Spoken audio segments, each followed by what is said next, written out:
Hey, what's up, guys? Mystic Shop Podcast. This is episode 21 now.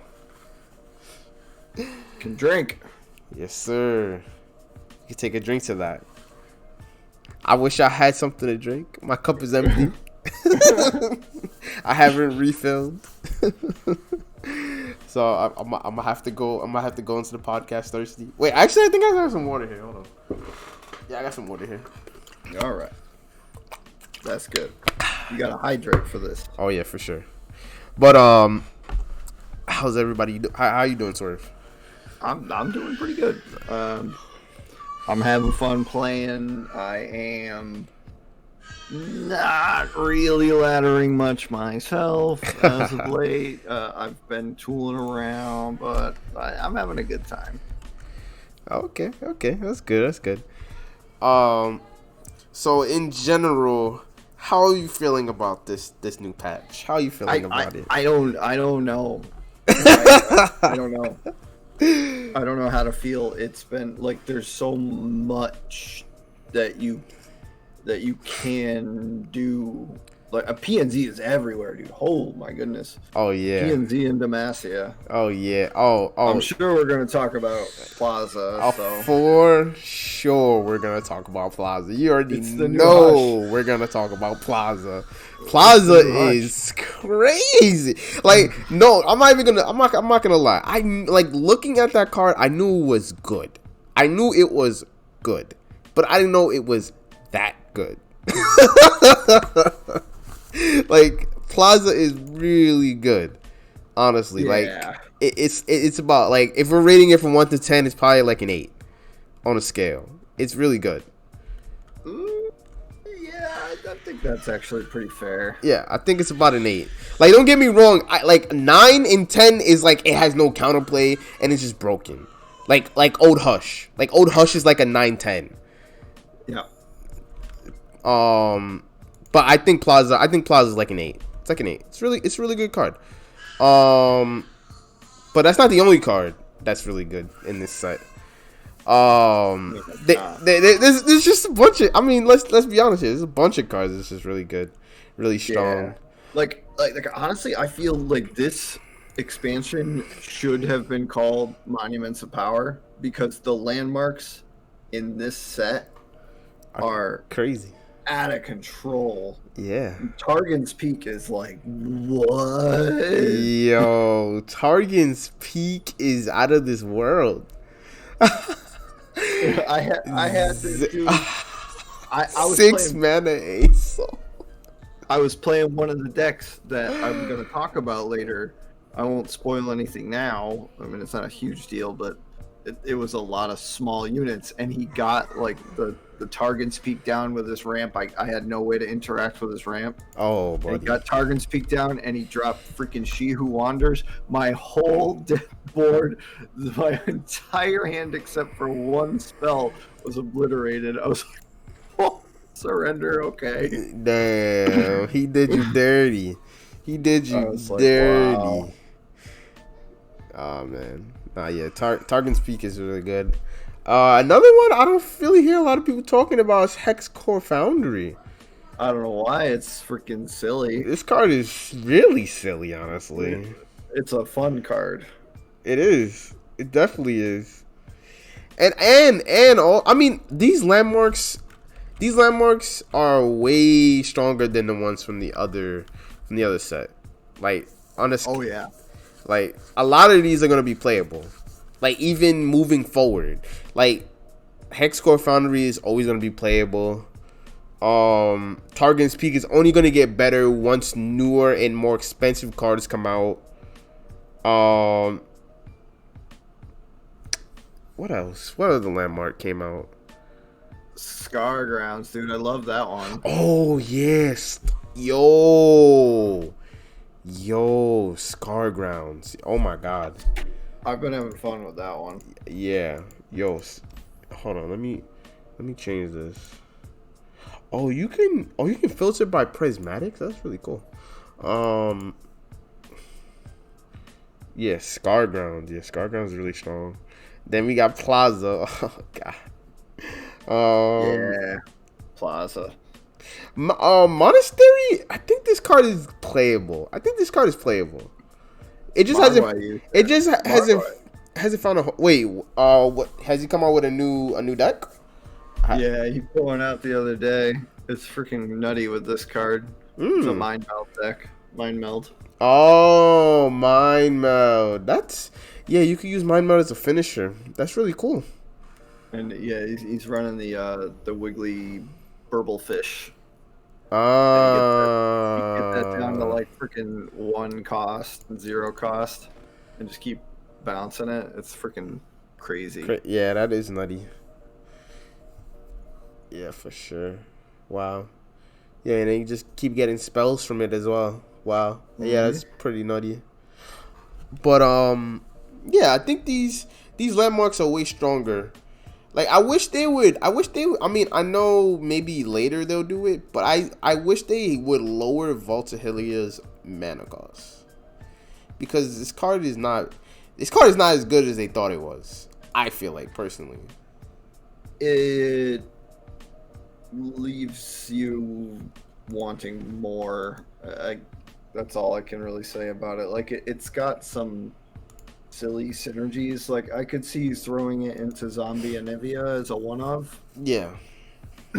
But to build around that, it's hard. It is. In our current, in the state that Runeterra is right now, I think that they thought this card was gonna be like broken, because in comparison to a card, because this card is very similar to another card there's a card in Magic this card is like, I think they basically thought like this card was gonna be broken because it's just like this card. It's a card called Birthing Pod.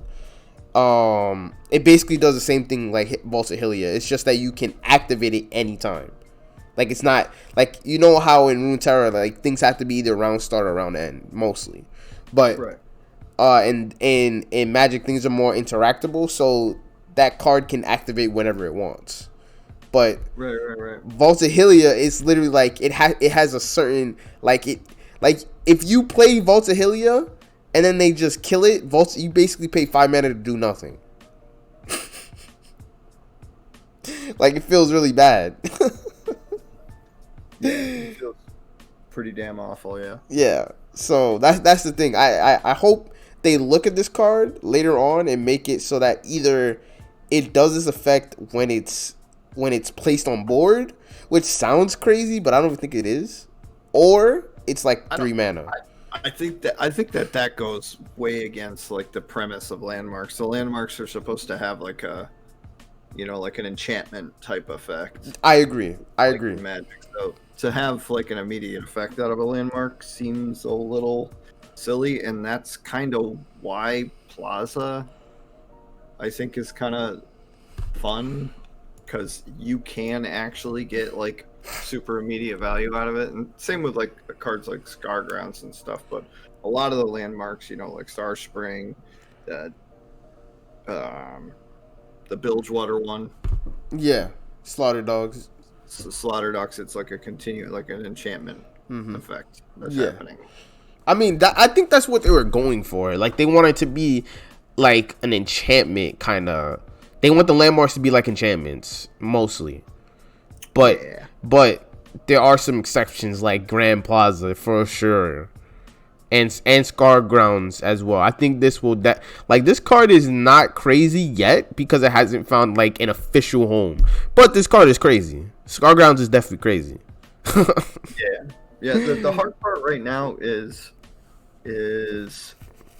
a lot of these, like turn 3 is such a big, like turns 3 and 4 is such a big moment in almost every game, so it can be difficult. Like if you're attacking on evens, then you're super happy to have either one of those, Scargrounds or Grand Plaza. If you're on odds, you're like, dang. Like, it hurts. It hurts because it against any aggro deck, you're basically behind. Like you're always playing behind.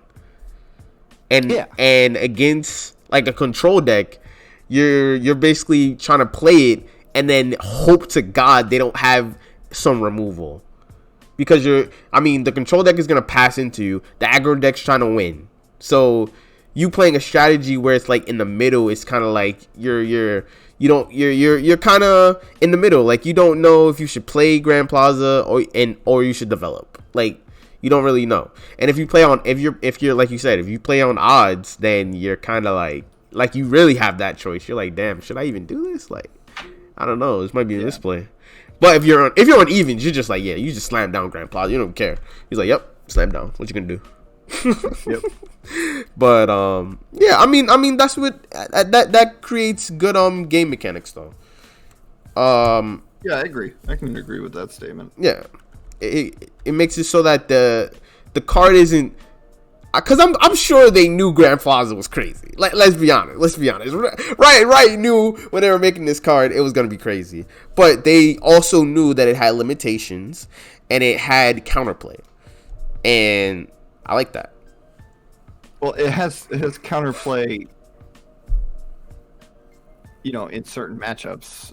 In other matchups, there's none. I mean, just remove it. Well, yeah. You make them play 3 mana, and now it's gone. My mistake. I forgot that I always play decks with oodles of landmark removal. Exactly. I mean, we just said it. PNZ is everywhere. Literally. Yeah. PNZ is everywhere. Like Dude, Aftershock is a bonkers card. Aftershock is nuts. It's so good. Yeah, it is. It's so good. PNZ is definitely back on the map. Honestly, I don't hear anybody talking about this copy spell. This copy spell is broken as shit. Dude, I'm actually, and I wanted to show it off for tonight, but I'm not done refining. I'm working on it's an Ezreal Shadow Isles deck with this as like, you know, a big way of generating any kind of board to get me by, and it targets for Ezreal. Like, oh yeah, it's awesome. Yeah, this card is broken. I don't think it's broken. I think it's really good. It's broken. The card is broken. What? It's not that good. It's not that good. What? I'm just waiting. I'm just gonna sit back and wait for a combo deck with it. I will bet you there will be at least 2 to 3 combo decks with this card. I will bet you. Of course. Because this card is nuts. It is a nutty card. And you would think it's not nuts, right? You would think it's not nuts because, one, it's 2 mana, and there's literally a 0 mana card that does the same thing. But it being 2 mana is what's going to make it broken. Because there's cards that literally say, like, when you play 2 mana cards, you get to draw a card. You're forgetting that. In PNZ. Hey, have you done any research to find out if created go-hards count as created cards? Oh, yes. Yes, they do. They do. They do, yes. They do. They do count towards Victor. Because, that was like, probably like the second or third thing I tried. Because I wanted to see if go hard plus Victor equals win, which it does. But, it is hard. It is a hard deck to pilot, though. It's a hard deck to pilot. Because, you're missing board presence. That's the big thing. When you... that's the thing that they'll say about Go Hard. I'm just waiting for them to nerf this fucking card. But that's the thing that they'll say is the drawback to Go Hard is that you waste your mana and you're not able to develop. But I don't care. It's broken. This card is nuts. But all right, we can go over some decks. All right, you go first. Yeah, for sure. Okay, so I'll go over. Kind of wanted to make a video out of that. Okay. Yeah, no, it's fine. I'll go over this deck. So Tricky, which he's probably sleeping right now. Literally, he lives in UK. He's probably literally sleeping. But he helped me. He didn't help me. He literally gave me the deck. The Ezreal Draven deck. from last format. He literally just was like, this deck is better than ladder with, so he gave me this deck. So I literally just took the same concept and updated it a little bit. I mean, the one that Swim has is probably way better than mine, because it's literally like, it's just trying to burst your opponent down. But I mean, the way I play, I like to play more control. That's just me personally. I can't play aggro decks that I'm just trying to burst my opponent down from 20 to 0. I legit can't play decks like that. I'm sorry. Like, I don't know, people in this, I don't know, people in this card game, like in Runeterra, they always say like aggro players have like their brain dead, like they don't need brain cells to play. And I'm just like, how? Like, it's so much outplaying. It's so much outplaying when you're playing aggro in this game. Like, it takes less brain cells to play a healing deck or like a karma deck rather than an aggro deck. Because if you make one mistake with an aggro deck, you lose. Like, literally, you lose. You lost. Because you're out of steam. You can't draw more than them. Or they're at 10. You can't kill them now. Like, there's so many things that can go wrong. Like, honestly. There's so many things that can go wrong. But and this deck it's just more control-y. And then I put in this card for another target for Ezra. But I mean, I like Aftershock for sure. It's really good. This card is way better than I thought it was. Not gonna lie. Then we got our card Flock here. It's all right. It's all right. It's all right. It's all right, he says. Okay. All right, dude. I love that card. Are you running into any inconsistencies with only 2 chump bumps? Actually, no. Honestly, I draw when I need it, and then with Slump Dredger, I can always. Okay, my thinking behind 2 jump bumps was I could take out 1 chump bump and play something like this, like improvement, because let's say for instance I'm gonna trade my chump bump away, right? Like, I have 1. I can always just make another one, or if I can use this to discard if I don't really need it, or I can use this to, like, this creates more play. Like, this creates more thinking, I guess you could say. Like, this creates more in depth for this deck. But I don't want to double draw this though. No, I like having that card in there as a one of. I think that's fine. Yeah. I think if you really did want that 3rd chump bump though, the only thing I could say is maybe 2 House Spider. Oh, I was thinking that too, but I don't think House Spider. You just can't. Yeah, I think because if you cut House Spider, I feel like you need to cut Flock. You can't. Yeah, okay. You just listen to what you're saying. You just can't cut Flock. You just can't even cut Flock. Like, you can't even do it. You just like you take one off of the High Spider and you're like, just put it back. Yeah, I don't think you can. I don't think you can drop the House Spider out of there just because House Spider is a really strong tool for you to beat out the Plaza Scout decks. Mm-hmm.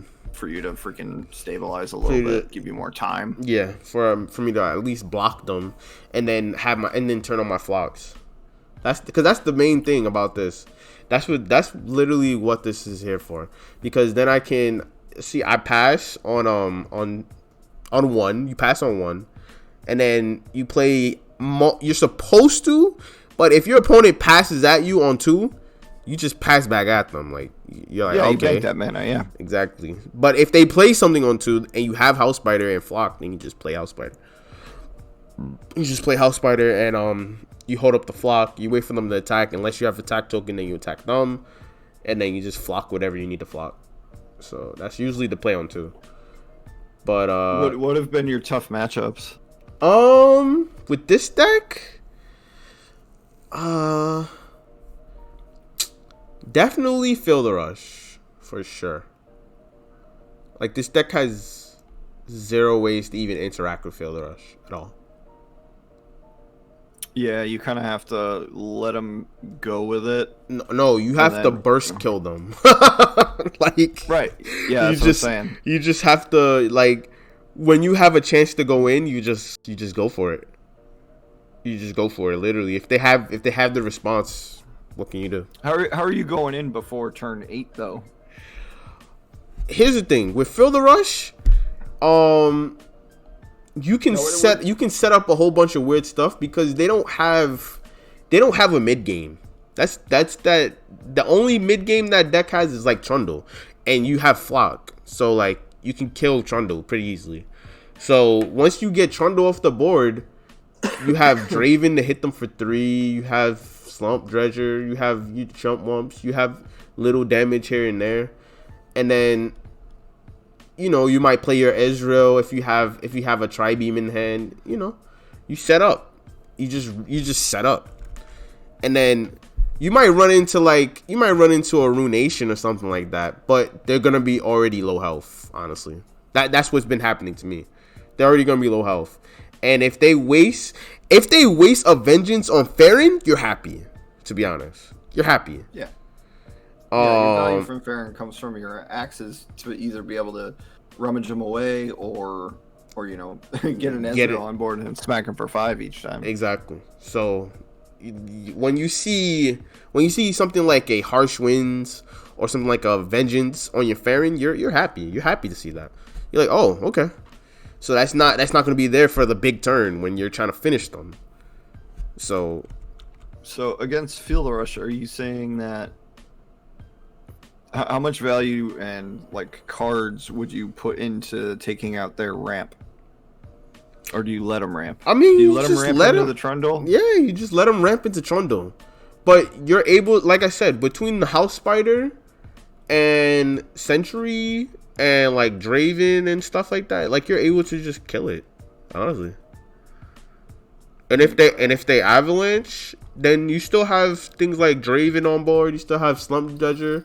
You still have Chump Wump, and you still have whatever you Tri-Beam, because that's your mid game. Your mid game stuff has more than 3 health, your mid game stuff has 3 health.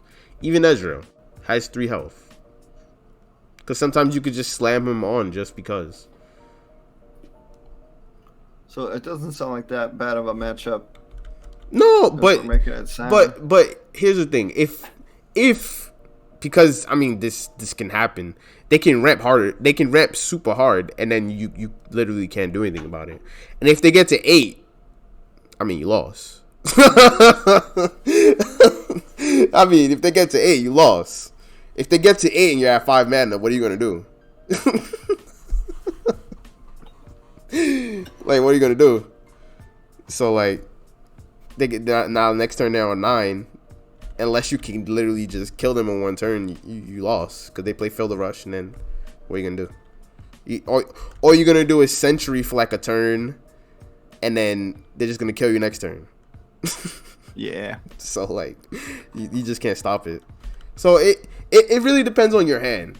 It really depends on your hand with that matchup. But things can easily get out of control. Honestly, things can very, very easily get out of control. It's probably a 30-70 in my opinion. 30 for this deck, 70 for Field Rush, because it's easy for them. It's easy for them to out damage. It's easy for them to heal out of your damage, and they can keep board clearing. Plus, they have things like Harsh Winds, and the deck just has a lot of healing. And then it gets to Field Rush, and what are you gonna do? You don't have Deny. You don't have Vengeance. You don't have Ruination. You don't have anything to really interact with anything coming from the Field Rush. So once they get to it, the game's over.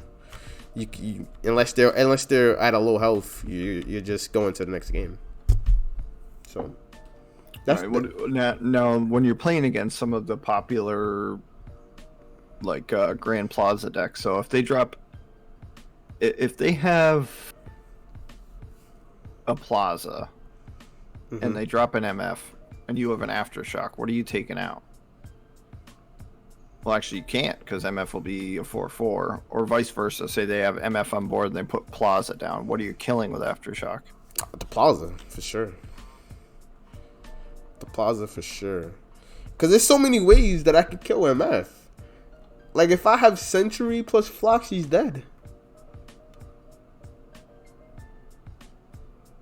Like, literally. So if your only damaging spell in hand for removing MF is Aftershock, you're still taking out. Yeah, I'm still taking out the. Still taking out the what's her name, the Plaza. It's too strong. Cause then they can play. Then they can play that doubling spell.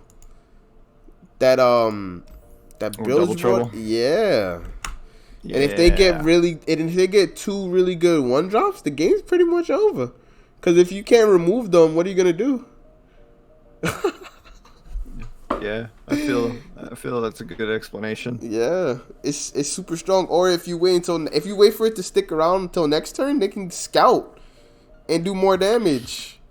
Yeah, that is scary. You can't let it stay. You literally can't let it stay. With scout, it gets super bad because then now they're getting MF procs. Nah, you definitely have to kill it. You basically have to kill it. Like, you just have to take the 3. You just have to eat the 3 from MF. Well, the 4 from MF. And then kill the Plaza. Because it's just too strong. I get it. But yeah, that's pretty much this deck in a nutshell.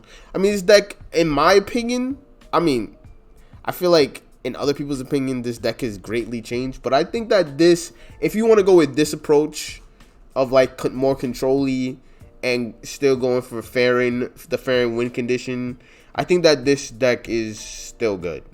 This is still like a tier. I mean, it's probably like a good tier 2 deck to play. In my opinion, I just think it really loses to Feel the Rush like really hard. I think it beats. I mean, what's the other meta decks? It's Feel the Rush. It's Go hard. Go hard. Still, oh yeah. Go hard still going. This deck beats Go Hard pretty well actually. Yeah, I think it does too. This deck beats Go Hard really well because the thing about Go Hard is that they have literally no fucking mid game at all. Like, yeah, that's their problem. They gotta land like a really strong TF. Exactly. That deck has no mid game. So if you're able to clear their board, which this deck can do really easily, then you just keep hitting them. You just keep smacking them. All you can do is go hard your 1-drop or your 2-drop or whatever, and your 1 health stuff, which is like House Spider, or like if Draven gets low from a trade or something like that, or that's all they can really do.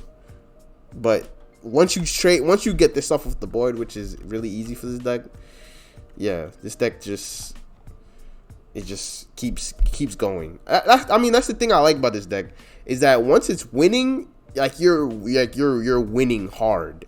Like you don't lose track of like it's hard to, like, once you're in a winning position with the Ezreal deck, it's hard to lose because now it's like every turn you have a threat. It's like, okay, it's like I play Draven on 3. Now I have now my Ezreal is getting procs and stuff like that. Now the next turn I'm able to play Slump Dredger. Now the next turn it's like every turn you have a threat coming on board and they have to deal with it or else they're gonna take more damage. So that's the thing with this deck. But yeah, that's a good deck. Another deck that I've been working on, this Yeti deck. It's so meme, in my opinion. It's so meme. I still have to do a little bit more testing, but the idea is to. This deck is really memey, but the idea is to copy your Averos and Trapper, and then like draw from Foundry, and then just keep making 5/5s. Literally, that's what you do. That's literally what you do. And then you just have Howling Abyss for late game. Literally. That is so silly, dude. like, like that is literally what this deck. I wish I had recorded because I got a few wins with this deck. No lie, I got a few wins. Because it just got 5/5s on. I just got like 4 5/5s on board, and they just surrendered. It's like, what are you gonna do? I got a 5/5 for 1 mana, and that's okay. No bullshit. This literally happened. Okay, I played Averils and Trapper, right? Next turn I got the Yeti. Then I had the copy spell in hand. I had actually no. Did I have 1 or 2? I think I had 1 copy spell in hand. So I copied the Averils and Trapper, played another one, played the Yeti. Then next turn I drew another one, and I played that one. So I had a 3/3, another 3. No, actually the Averils and Trapper was a 4/4. So a 3/3, a 4/4, and 2 5/5s. Where's the iterative improvement in this deck? What do you mean? Oh, yeah. I have right here. Okay. Yeah, right, for sure. I didn't see that. Yeah, for sure. I'm definitely playing this in this deck. Dude, what's with the Mystic Shots in this deck where you need more Yetis? Drop the Mystic Shots for the 1 mana Yeti. I was thinking that, but I think it's too slow. That's my issue. Like, I don't want to draw. I don't know. Like, playing him is like, it's silly. Yeah, it's like I don't want to draw him, and I don't want to play him either. So I thought Is Mystic Shot was Trundle? a bit. Yes, it's just Trundle. It's literally just Trundle. Oh no! It's Trundle and Victor. My bad. And Victor, okay. That's awesome. I would want to try that. It's funny as hell. It is funny as shit. I'm just playing. I'm playing like Harsh Winds because I ran into a few Lee Sin decks, and I was like, I'm not dealing with this. I'm just gonna Harsh Winds. Oh my god. So I played Harsh Winds in there. And then you just play Howling Abyss for like your end game, just in case like all of your mid game things don't happen, and you're just like, damn, what do I do? You draw Howling Abyss, and you're just like, all right, this is what I'm doing. I mean, because you have Hex Core Foundry to find it. Like, you're gonna find this. Like, you're gonna find this. So In the late game, you got Hexcore Foundry, and you're drawing 2 1 mana 5/5s. Yep. Like you're gonna find you're literally, there's no way you're playing Averils and Trapper and you're not and you have Hexcore Foundry on board and you're not gonna get your 5/5s. Well, dude, what about Omen Hawk? Omen Hawk could be crazy. Maybe that might be a good iteration actually. Maybe but if I play Omen Hawk, I need like 3. That's the only problem. You could play 2 Omen Hawks and feel good. You think so? It's a good enough shot to get one in a mulligan if you're really looking for it in a matchup. Okay. All right, I can deal with that. So yeah. All right. So I like this. I like this. Cause I was thinking about a good 1-drop to play, but I'm like, I don't want to play Death Ray. And I don't want to play the Yeti. Cause I think this is too slow. Like it does. Oh yeah, this does proc Victor, by the way. I did try it. It does proc Victor. It's created. Yeah, it does proc Victor. So, but I literally tried it. It's just too slow. Like because I was thinking like this was my first thinking, right? Of course, this is the deck that I played first, right? I play like this. The Yeti Yearling at 3, and then no Mystic Shot, and just Thermal Beam and Aftershock. That's what I tried first. That's the first thing I tried. But what kept happening to me was they kept killing my Yearling on a stack of Tall Tales, and I was like, damn. Oh. And I'm like, damn. That's like I feel like it's super all in. So I'm like, okay, I'd rather just wait for the 5/5 and then play it, because like it's a big swing. I feel like just the game in general right now is a lot like that. Is like it's so much better just to wait and like force out mistakes. It's so much better now to play reactive instead of proactively. Yeah, I can agree with that, because if they decide to just like keep passing at you, okay, you have a 3/3 on board. It's like, okay, then you go into the next turn, you draw your Yeti, you play the Yeti, and now you have 3 banked. So then you play Tall Tale, and now you have 2 5/5s and a 3/3. and then you just emote them. You're like, all right, you want to keep passing? It's a beautiful thing, dude. It's a beautiful thing. You want to keep passing, bro? Yeah, we can pass all day. But yeah, no, this deck is fun. This deck is fun, for sure. I'll have to try my hand at something like that. That looks fun. Oh yeah, dude. What about Scar Grounds in that? You think? I think it's gonna be hard. Yeah, no, it's gonna be hard. It would get in the way of your Everus and Trappers. Yeah, that's the only thing. Cause I like the curve, honestly. Cause I can hold improvement just in case to like copy something that I can hold my trapper. I can copy my trapper, and I have a reason to bank because of thermo and stuff like that. Like it's, I don't know. I just like the curve, honestly. Then Avalanche for like the aggro decks, Harsh Winds. Yeah, I just like it. I don't know. I mean, I think it can be improved on for sure. Like, I was thinking about fitting in Ballista Bot, but it's just no space. Yeah, that's a tough one. Like, you're going for a board-centric playstyle here, and Ballistic Bot is not that. True. True, very true. I don't know. Something to think about. But, you got any decks? Got any decks you trying to show? I sent you a Discord message with the code in it. Oh, let me see.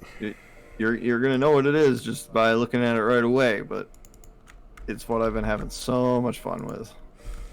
Alright, let me see right now. Oh, I gotta delete some decks. Hold on. I'll delete this. I know Miss Wraiths. I can remake this. I'm gonna delete one more deck. I'll delete that. I don't know what it is. Alright. Oh my! He made fucking Karina. No, it ain't Karina. Oh god! No Lidros, no Lidros, no Lidros. Oh my! Prankster burn! So Pesky Spectre is so good. Pesky Spectre is so good. Oh yeah, this card is a lot better than I thought it was. Honestly, actually, it's so good, dude. To be able to like Prankster on 3, and then if you. So what I've learned by playing a bunch of Prankster Burn is how to push your cards for maximum value instead of the most immediate boosted value, I guess is kind of how I'm trying to say it, but no, I understand what you're trying to say. But back at Pesky Spectre, this card really gives Prankster Burn a way to have a super fast Blighted Caretaker on, turn 3 or 4, and technically you want to be doing it on 4 if you're attacking evens, then you can try to set up that play. But it's a huge tempo swing to be able to Pesky Spectre into a Blighted Caretaker, or if you can get your Curse Keeper on 2, but then you're kind of playing on curve, and you kind of do want to reserve spell mana, but yeah, but my success with this deck recently has mostly been because people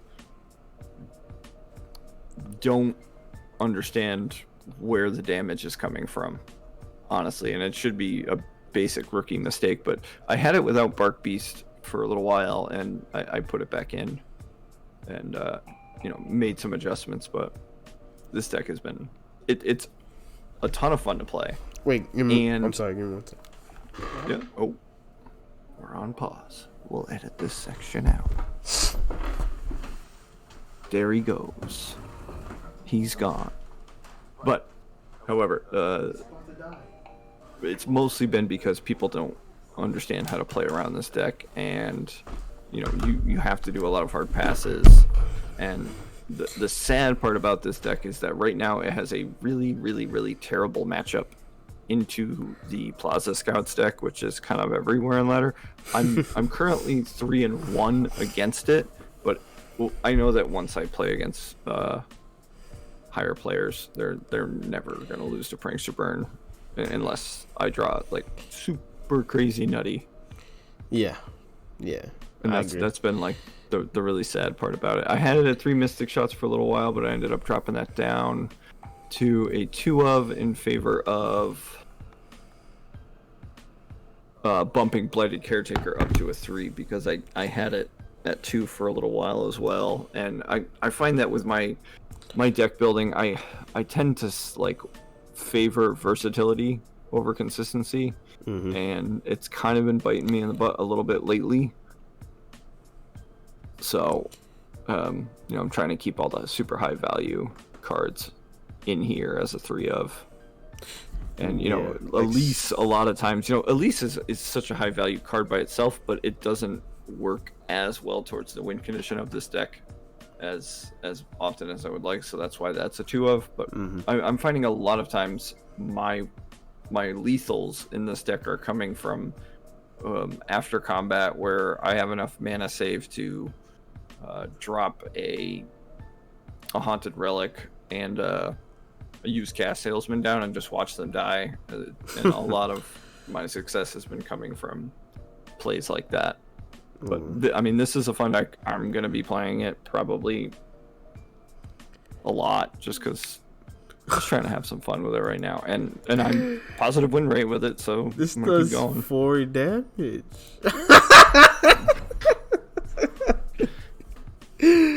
Yo, 4 free damage.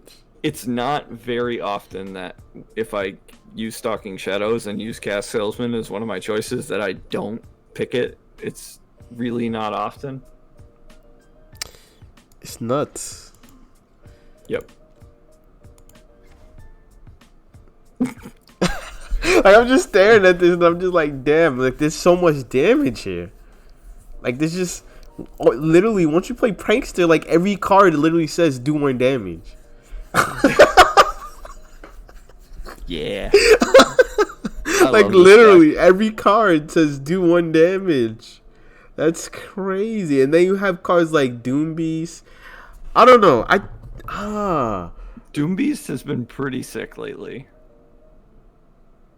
No, I wasn't gonna say to take him out. I was gonna say maybe you should make this a 3 of, because this can be a finisher. Like I like Doom Beast as a finisher, because most times I feel like, especially because you have Boom Crew Rookie, like you get them down to like single digits really fast, I'm guessing. I can, but I've been holding back a lot lately just to try to outmuscle the strong mid games of a lot of the decks that have been getting played lately. Mm-hmm.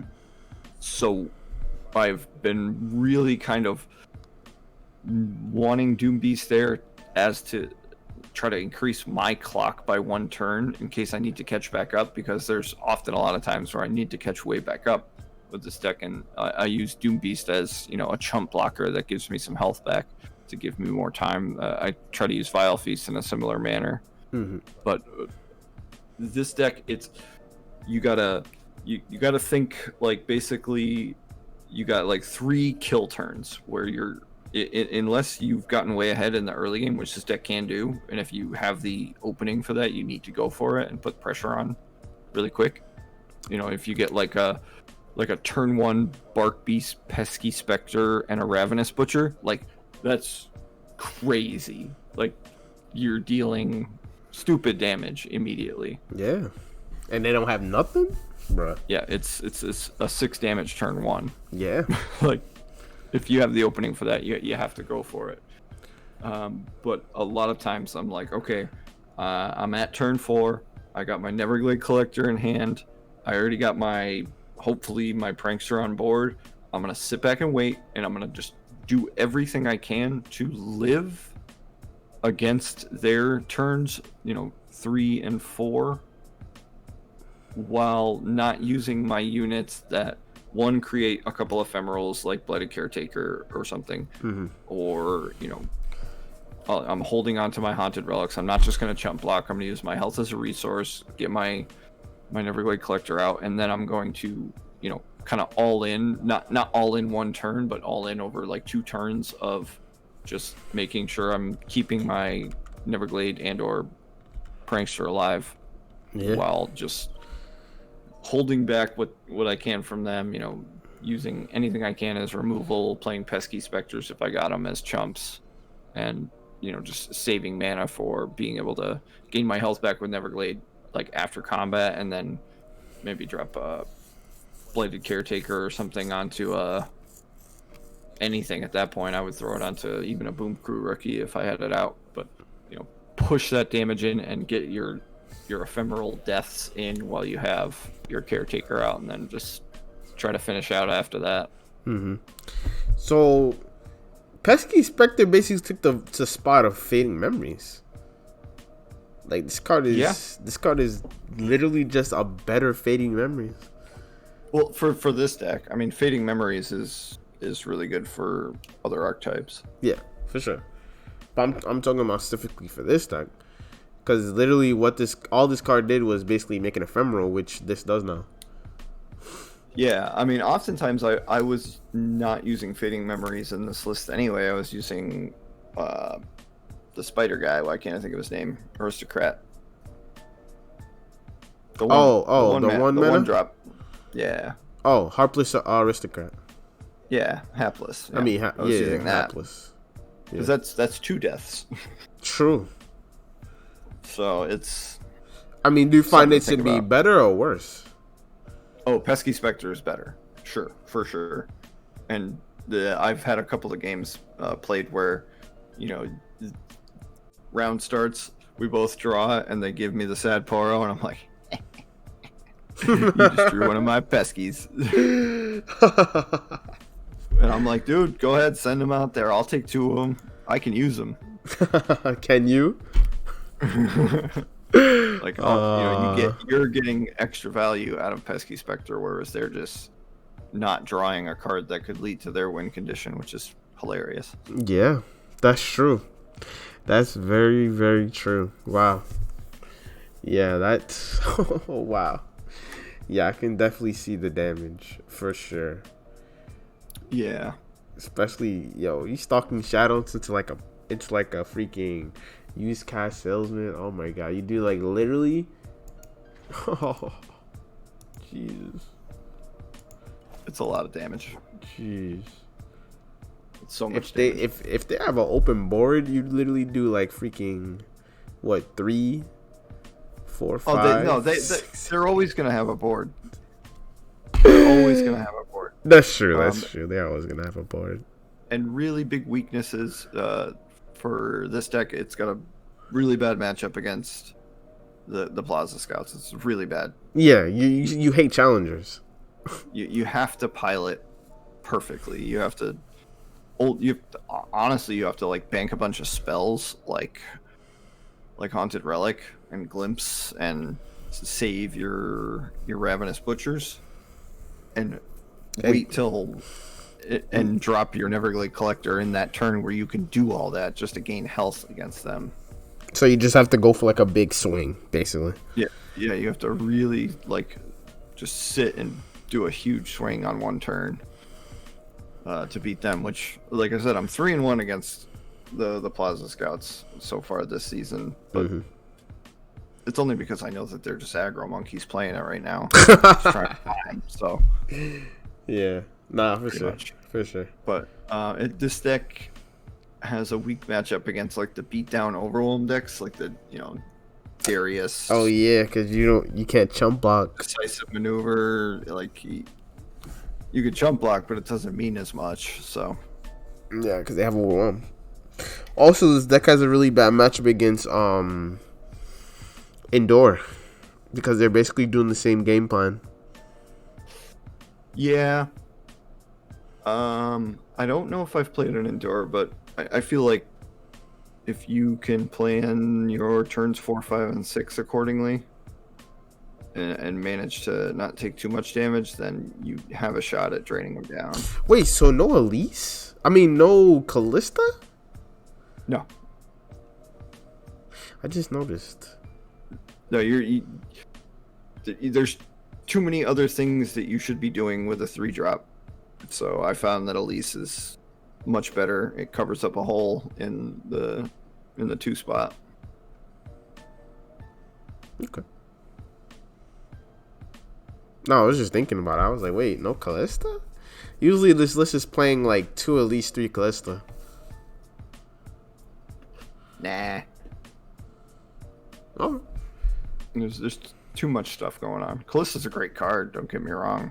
Yeah. And it does have synergies with this deck, but I just feel like you're going to be caught in a really tough decision to play Callista or a Blighted or Callista or a Prankster. You're right. There's already a lot of 3-drops that you need, like you literally need to play.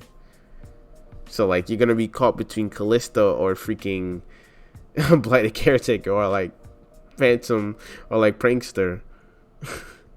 Yep. And you don't want to think about that. You want to be like, okay, I need the Caretaker here, or I need the Prankster. Which most times the answer is gonna be, I need the Prankster here. It's gonna be most times, I would think. I mean, unless they have like a crazy board that you need to clear right now. But yeah. But if you Caretaker, then you're losing out on a lot of damage that you would have if you Prankster. That's the trade off. But his deck is really combo-y though. I like it. It's super combo heavy. Yeah, because now you have a lot of fun. Yeah, now you have 2 0-drops that you can drop whenever. Yep. Literally, that's cool. That's really cool, honestly. And with the butchers, you can pop your Curse Keepers. You still have synergy between Caretaker and your Curse Keeper to do that little combo on turn 3. Yeah, I like it. Yeah, it's a fun one. What else you got? What else I got? Let me see. We'll do this one more. We'll do this one more, and then we'll try to wrap it up. Oh yeah, for sure. I was working on a Zoe thing, but I don't think it's good enough for me to show yet. I could show my Plaza Shadow Owls deck. I will. I've been doing one lately. I call it Death Pony. Or I made a Katarina Grand Plaza deck. Oh, you stupid. With Gary. It's so weird though. I literally just play Katarina. That's it. Katarina and Farron. That's literally it. So many rallies. The point of the deck is to just get a lot of advantage off of Grand Plaza, literally. That's literally what you try to do with this deck. So many rallies. You just try to get a lot of advantage off of Grand Plaza. Because Grand Plaza plus Grizzle Ranger is it's literally GG. Like, you literally just clear the board. And then you have, like, the Demacia package of Sharp Sight, Single Combat. But then you play things like Katarina. I think Challenger with Katarina is so fucking strong. It is so goddamn strong. It is strong. I'm not gonna lie, it's strong. But it doesn't fix Katarina's problem though. Yep. But I think playing her in a Demacia deck is cool. It's a cool idea. I'll say that. Yeah, you could never really do that before. Yes, I agree. I think it's something that you could definitely look at now, because you have rallies with her, obviously, and then you have Grand Plaza, which she gets Challenger, which she gets to basically take the biggest thing away from the rest of your squad that you're gonna play, which is the Demacia package of the early game, which is Flight Flooded Tracker with Bright Steel. So, you can play these two and be able to swing the board. And then you play Katarina with Grand Plaza. It's like, okay, I can see where this is going. Okay. It's like, okay, I can see where this is going. And then, you play Grizzle Ranger. You already have your Bannerman because most times you're going to hit it. I like this deck. It's a weird deck, but it's definitely something playable now. In my opinion, it's nothing. Nothing special though. Yeah, that's just like that actually can't really be understated very much because Grand Plaza has made it so that you actually have a reason to play Noxus and Demacia together, and it's the same to be said for other regions as well. Mm-hmm. You can, and I'm literally crafting a list right now that's going to be it's going to be one type of deck, but it's going to have Grand Plaza thrown in, just for it's going to be a Noxus Allegiance deck. Oh yeah, yo, it is so funny when you Farron with a Plaza on board, and they're like. I'm coming at you. They're already at a low health, and then you have the decimates, and you play. Oh god, it's just a funny deck. It's just a funny deck, honestly. I could see. I'm laughing at it, honestly. You play Radiant to stabilize. It's just a funny deck, honestly. I probably shouldn't play Lookout. This is just for the lulz. It's just another card to play. Because it's probably gonna get buffed by Plaza. Because you just wanna create a big swing turn, with you play Tracker and Protector for your early game, and then you try to keep them alive with Sharp Sight and single combats, and then you play Plaza on 3, and then you just swing from there. Because then you go Grizzle Ranger, kill 2 of their cards, and then you play Katarina. You kill some more cards, and then you play Katarina on their turn. You kill some more cards.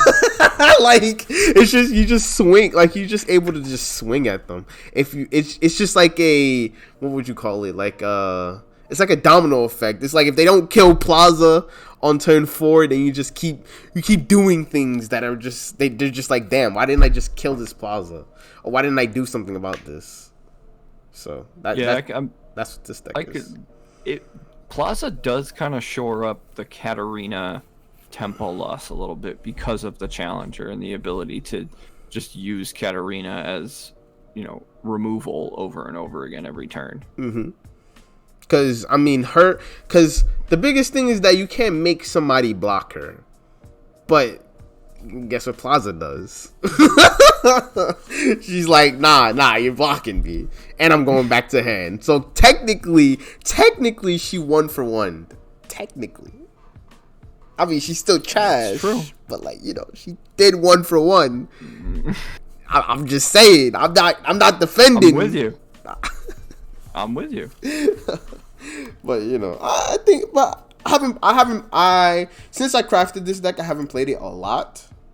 I'm not gonna lie, but the few games I did play, I was able to play Katarina with Grand Plaza, and it did seem really strong. And then also I was able to have a little board of Grizzle Ranger and Garen, and then play Katarina leveled up, and then keep swinging at them, and it does hurt. Oh, I'm sure. If you have when you have a board, that's when Katarina shines.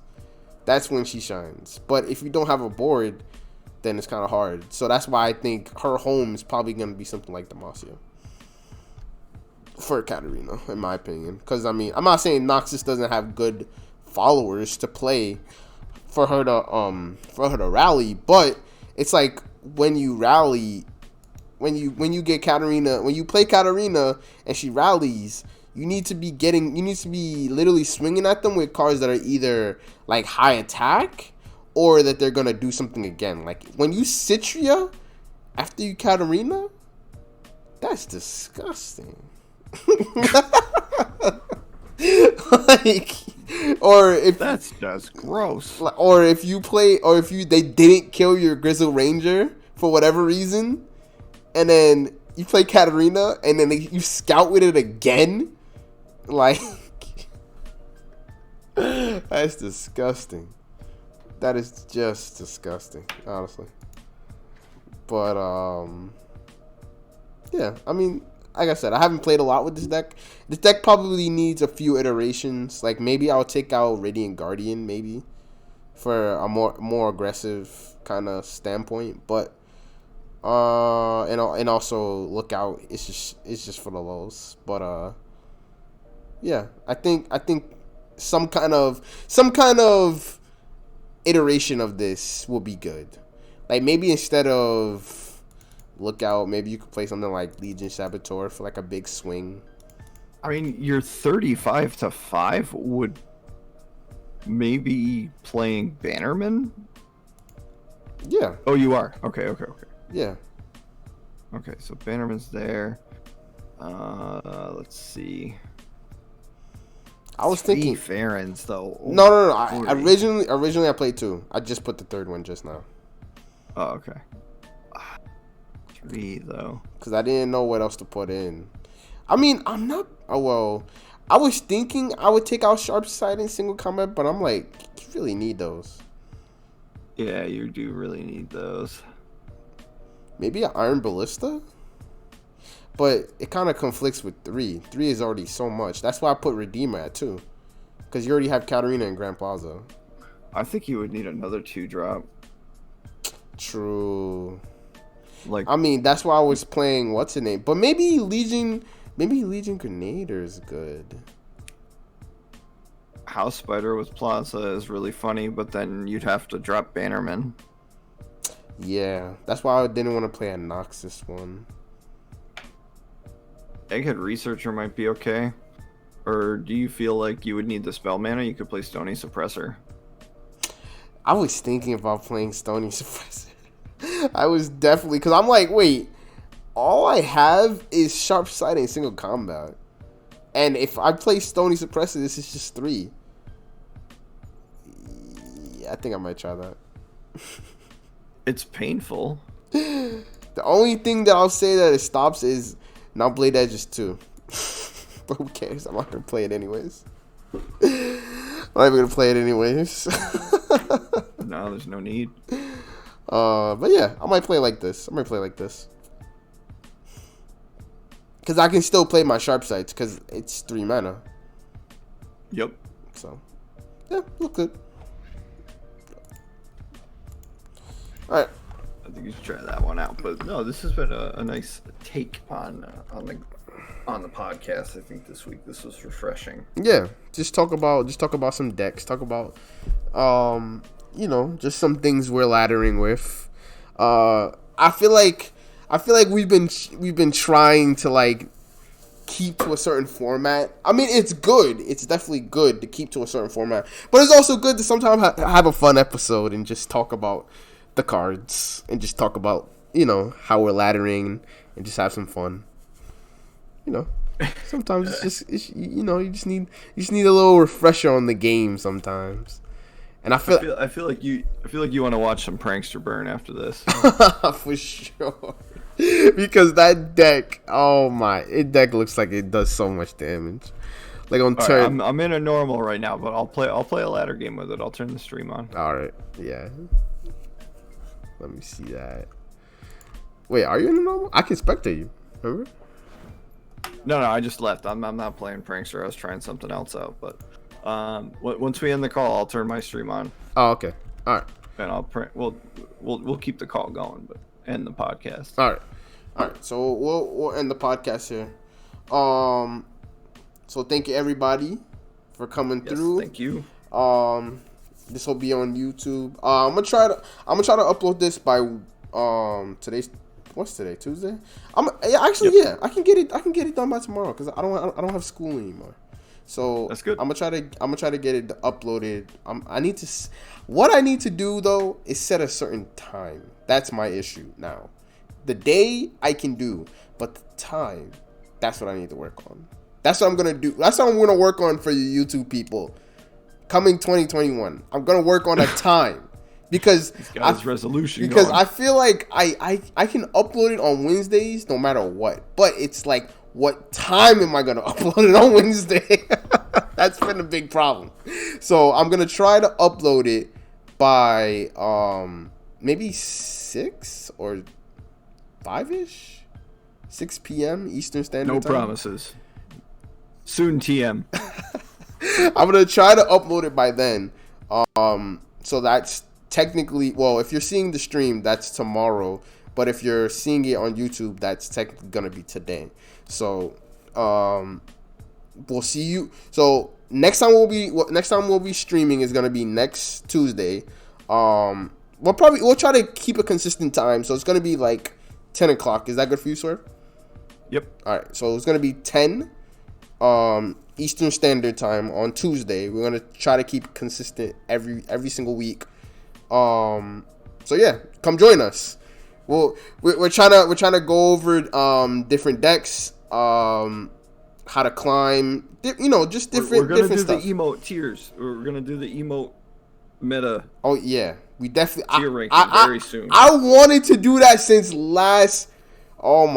freaking before the seasonal tournament. Before the seasonal tournament, I wanted to go over the emotes. Shit, I don't even have all the emotes yet. I'm slacking. But anyways, so we'll see you guys next week. We'll catch you then. All right.